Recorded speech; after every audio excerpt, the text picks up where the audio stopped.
ఈ నెల 27న ఎల్కతుర్తిలో జరిగే బీఆర్ఎస్ పార్టీ రజతోత్సవ మహాసభను విజయవంతం చేయాలని పెద్దపల్లి జిల్లా పార్టీ అధ్యక్షులు మరియు రామగుండం మాజీ ఎమ్మెల్యే కోరికంటి చందర్ పిలుపునిచ్చారు.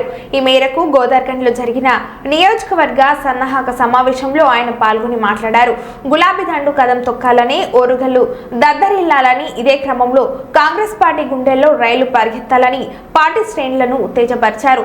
వేలాది మందిగా తరలి వచ్చి గులాబీ పార్టీ సత్తా నిరూపించాలని అన్నారు. అబద్ధాల హామీలతో గద్దెనెక్కిన కాంగ్రెస్ ప్రభుత్వానికి బుద్ధి చెప్పాలని అన్నారు. తెలంగాణ రాష్ట్ర సాధకులు మాజీ సీఎం కేసీఆర్ పాల్గొనే ఈ మహాసభకు జనం తండోపతండాలుగా తరలి రావాలని అన్నారు.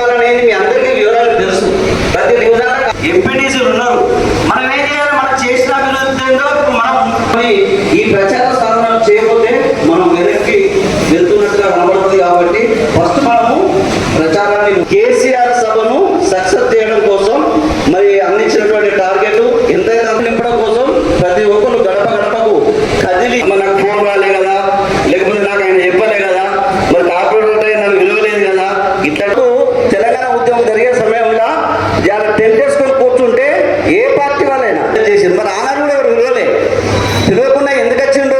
తెలంగాణలో మనము కోసం ఈ యొక్క రామగుండం నియోజకవర్గాన్ని ఒక గొప్ప నియోజకవర్గంగా తీర్చిదిద్దాలని ఇక్కడ ఒక మెడికల్ కాలేజ్ తెచ్చి, ఒక కోర్టు భవనాన్ని ఏర్పాటు చేసి, ఒక సబ్ రిజిస్ట్రార్ కార్యాలయాన్ని ఏర్పాటు చేసి, ప్రతి డివిజన్ కు సుమారు 1-2 కోట్లతోని పట్టణ ప్రగతి నిధులు కానీ, అదేవిధంగా 200 కోట్ల సీఎం కార్యక్రమ నిధులతో కానీ మనము టీవీఎఫ్ఐడిసి 100 కోట్లు చేస్తే ఆ 100 కోట్లను కూడా వాళ్ళ ఇష్టం ఉన్నటువంటి రీతిలో ఇలా ఎక్కడ పడితే అక్కడ కమిషన్